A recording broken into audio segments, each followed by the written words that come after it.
Obama, I think, had said that Islam had played a great role at the founding of our nation. And I said, David, I wasn't aware of that. We have it?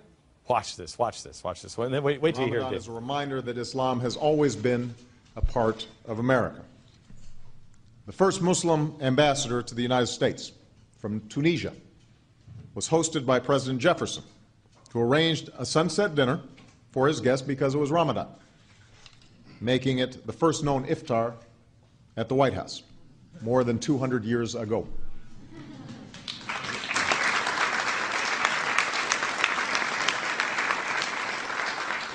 Yeah, no, I know. This is okay. So that was a special moment. It was a sunset cruise. And they held hands, and it was so beautiful. By the way, David Barton, in case you don't know for some reason, David is the founder and president of wallbuilders.com, and I ask you to put your money where your heart is. Wallbuilders.com does more good than a pack of charities combined. All right, so David, go ahead. Come on. Let's take this thing, because what's happening now, and you covered the Muslim Brotherhood. What's happening, it's a historic organization that goes back a long time, and they're really trying to get a foothold in America and make us think that they're mainstream and normal. And so part of what you get is the president saying that. I was talking to, we have a radio program, General Jerry Boykin was just on it, and he's the guy who ran Delta and everything. He says so far, in just the last few years, we have 27 judges who have used Sharia law in 23 states for court decisions. So Sharia law is already in fact. So people of Oklahoma vote and they say, we don't want Sharia law, and of course that gets taken to court, and the judge says, yeah, you can't have an amendment that says you don't want Sharia law. So this thing is really creeping in. Obama's one. Got another clip to show you. Now Jefferson, everybody keeps trying to tie to Jefferson. You know, you get Jefferson's out there, and so Obama says Jefferson did the first iftar dinner. Let me take you back to another reference to Jefferson, and it deals with Keith Ellison. Keith Ellison is the first modern Muslim elected to Congress back in 2007. And you'll see a picture here of Keith Ellison, and he's got his hand on a Koran, being sworn in. It hadn't happened before in America, so he's being sworn on this Koran. And in being sworn in on this Koran, and you see a close-up of here, you can see on the back what it is. It's Jefferson's Koran. It's from 1746. And so we got a quote from, a great quote here from Ellison. Let me show you this quote we got. There he is. See, there's there, and see his hand on it. And so you see a close-up of it. Look at Nancy Pelosi right after plastic surgery. Here's what he says. The Koran is definitely an important historical document in our national history, and it demonstrates that Jefferson was a broad visionary thinker. It would have been something that contributed, the Koran would have been something that contributed to his own thinking. You know what? I agree with that. I say we take that from Keith Ellison. I agree with every word of that. I do too. I do. I totally agree, just not the way he meant it. Yeah, it's totally opposite of what he meant. Right. Because when you take those two things and put them together, how does Jefferson get tagged with this Koran thing? Why are they using him to justify what's happening with Islam in the United States? And that's where you got to go back, because we've had, what we're doing right now at the military is really America's second war on terror. The first war on terror we had lasted 32 years, went through 4 different presidencies and the Continental Congress. So you have to go back to where did we get involved in our first war against Islamic terrorism and radical Islam. You have to go back to the end of the American Revolution. 1783, we signed the peace treaty. We've been up to our ears fighting the British and haven't had time to see anything else. But overseas, we've been attacked by Islam. And so what happened was, these 3 guys you see here, these are the first 3 ambassadors sent by the Continental Congress to negotiate with Muslim extremists in Europe. So you've got Jefferson, you got Franklin, you got Adams. These 3 guys are sent to Europe. And at this point, we don't have a Navy. The French were our Navy. You know, we had the British Navy. Now we separated from so these guys are trying to go settle things. And what's really interesting is after these guys have been in Europe for 2 years negotiating with Muslim extremists, Adams and Jefferson get down with the Tripolitan ambassador, and they said, you know, we've kind of developed a relationship of trust here. We don't understand. Why do you keep attacking America? We haven't done a thing to you. We've come after you in no way. We've created no offense for you. Why in the heck do you keep attacking? Because everywhere we would send an American ship that had an American flag on it, these guys are going after it. They're hitting Americans. They're capturing Americans. They found they could hold them as slaves. Then they found they could sell them. They would get about $1 million a ship for ransoming the captain. And so Jefferson and Adams say, what's up with this? Look at the answer of the ambassador. Here's his explanation of why all these unprovoked attacks against America. This is what he said. The ambassador answered us that it was founded on the laws of their prophet Muhammad, that it was written in their Quran that all nations who should not have acknowledged their authority were sinners. It was their right and their duty to make war on them wherever they could be found and to make slaves of all they could take as prisoners, and that every Muslim who should be slain in battle was sure to go to paradise. So, Jefferson... Hang on a second. You ever learn this? I did. You, Toki, you won. Where'd you learn that?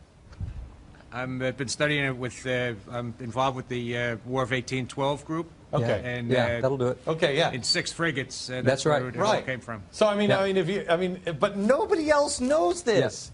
Yes. You know how I learned this? I first stumbled onto this there is a monument that was in front of the Capitol. You probably know this, and it was moved to Annapolis.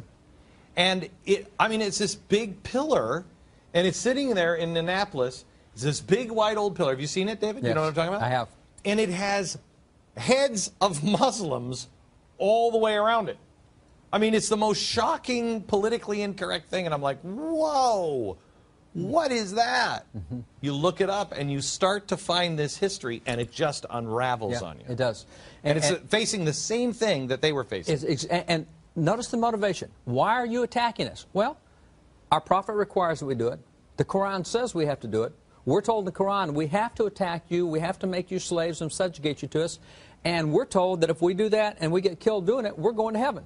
Okay, but did they eschew violence? Did they? I mean, well, that comes later in the story. Okay, I got some more coming on that. Okay, good. All right, we're going to come back with the rest of the story, and you're just going to you're going to take GBTV tonight, and you're just going to hug it, and you're going to go, that is such a nice fact that I can't wait to spring on some pinhead. Thanks to David Barton. Back in just a second. All right. We're going to take some questions from this amazing audience today. And next week we have, I got some questions for the Occupy Wall Street people. Lots of them. It might take me about 4 shows to get through them all. And we have some professors. We have the professors coming in next week. Tuesday. And the professors are going to teach not only college students, but also you how to defend capitalism. But tonight, David Barton is here, and tell me about the rest of the story here. So what happens is you get this answer that says, "Hey, we're required to do this about the Quran," and it's like these guys go, "Wait a minute. There's a religious book that says you go to heaven for killing people and going to war against people," and they go, "Nah." And so Jefferson says, "I got to read this for myself." Well, there's your first introduction to the Quran. Jefferson wants to see for himself if there really is such a wacky position that you go to heaven for killing people and creating war. And so that's the first exposure you're going to see. Now, we'll come back to that later because he's not president yet. So all this is going on. We don't have a Navy. We don't have an Army. Founding Fathers absolutely deplore a standing Army. They don't want a permanent military. They condemned that in the Declaration. They did not allow that in the Constitution. They didn't forbid it, but they didn't establish it. Now we go to George Washington being president. The only way we've been able to find to keep these guys from attacking us is we have to bribe them. If we pay them millions upon millions, then so it's extortion. We're in a serious blackmail. By the time you get to the 7th year of Washington's 8 years, in his 7th year, Washington is now paying 16% of the entire federal budget to keep these guys from attacking us. So 1/6 of the federal budget. 1/6 of the federal budget is going to keep Islamic extremists from attacking us. This is where Washington's had it, because he's a military guy. He likes to fight. He's already won battles. He's been a guy all of his life fighting battles. Look what he says about, he's fed up with these terrorists. This is the quote that he uses. He said, "Would to heaven we had a Navy able to reform those enemies to mankind or to crush them into non-existence. I wish I had some means to go over there and thump them." That's the first time he goes before Congress and says, okay, we need to change our position on a standing army, because we always thought we'd get attacked here, and if we did, all the farmers go home and get their squirrel guns, we'd fight off the British again. We didn't think about having to defend America overseas. No president right now would say that. That's right. No president right now would say that. But see, that's what he was. And that's why they didn't want a standing army. Now they have to reconsider. So he says, appropriate money, let me build a Navy. Congress, now, here's his policy. Here's why he wanted a Navy. This is what Washington said. He said, To be prepared for war is one of the most effectual means of preserving peace. If we want to end this war, we got to be able to fight a war, and we can't do it. So Congress, that's exactly right, strength. So Congress appropriates the money, they give him, but he's out of office. So now John Adams comes in as president. John Adams comes in, it is John Adams who builds the Navy. John Adams is known as the father of the American Navy. He's got a Navy. Let's go end this thing. He does not end it. Why not end it? John Adams, who's first diplomat, now he's done this for 15 years, vice president under Washington. He says, I know these guys. He said, if we get involved in a conflict with them, he said, it's going to last forever. He says, I don't think the American people have the stomach to take on Islamic terrorism because it'll last a long time. This is not a quick fight like the British. So he refused to do that. Now, at the time he went out of office, we're now up to 20% of the federal budget being spent to pay off these guys to keep them from attacking us, and that's not even working all the time. They're still attacking us. So now we come to Jefferson. Jefferson, the president, goes in. Jefferson goes in and he says, I've had it.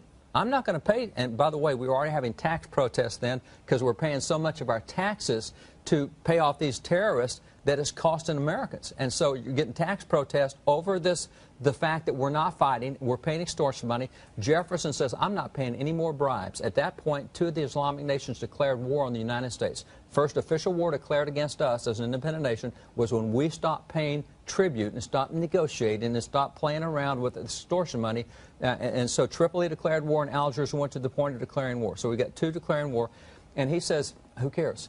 And so he takes this brand new Navy he's got and he ships this Navy overseas because there's 4 nations going after us, actually 5. When we started shipping the Navy, 3 of them backed off and then 4 backed off, and so we only had Tripoli to deal with. And so you see the American Navy sailing over there, brand new Navy, first time we've had our own Navy. They get there, and there's some cool pictures here. You'll see a picture of the fighting that's going on. It was hand-to-hand combat, close quarters, the same kind of thing. See, here's the Navy sailing out. They're headed over to North Africa, to Tripoli specifically, and here's the type of battles you see going on. And so this is Stephen Decatur, a young lieutenant who's there engaged in all this battle. And so this is fighting to keep them from attacking Americans because they're having their way with everything going on. This is young Stephen Decatur. So at this point, Jefferson puts military troops on the ground for 5 years over there. That's where we get our Marine Corps hymn. Our Marine Corps hymn says, from the halls of Montezuma to the shores of Tripoli. That's the first war on terror. The first time we had to fight Islamic extremists, and that's the Marine Corps hymn. Halls of Montezuma to the shores of Tripoli. Now, this thing is over in 1805. So now we come back home. We've got a time of peace, if you will.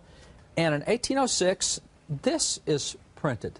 Now, this is the first Koran printed in the United States. This is 1806, is it printed? Jefferson is our president here. And here's the first American edition. The Koran says right here. Now, interesting thing, why print a Koran? Because we've been fighting these guys for 5 years, and people are going, what in the heck are these guys thinking? Well, if you want to know what they're thinking, let's read their book. So here we come out with I got to read you the introduction. This is...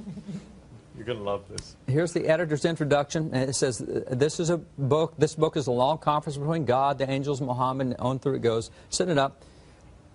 When you get done with this book, this is what it says. You'll find, he says, you'll wonder that such absurdities have infected the best part of the world. They're saying, you will not believe what these guys believe. When you read this book, you won't believe the absurdities that have infected that much of the world, and you will avouch that the knowledge of what is contained in this book will render that law contemptible. If you read this, you will have contempt for Islamic law. And that's why they put this out, because we've just gone through 5 years of fighting these guys, and we need American people to know what this is all about, because we didn't start this. They're the one, and they said it's in our Koran. We do this because it's in our book. We're only doing what our book tells us, and so Americans needed to know what the book said. So that's where you get it. What happened after that? Well, what happened after that was we had a period of peace, and that period of peace lasted, and then you come to James Madison as president, and James Madison gets involved in the War of 1812. And so the War of 1812, we're fighting the British. And don't ever think that foreign nations don't watch what's happening with our domestic policy. We were all tied up fighting the British. Our Navy's tied up. Here's Perry and Lake Erie, the battle.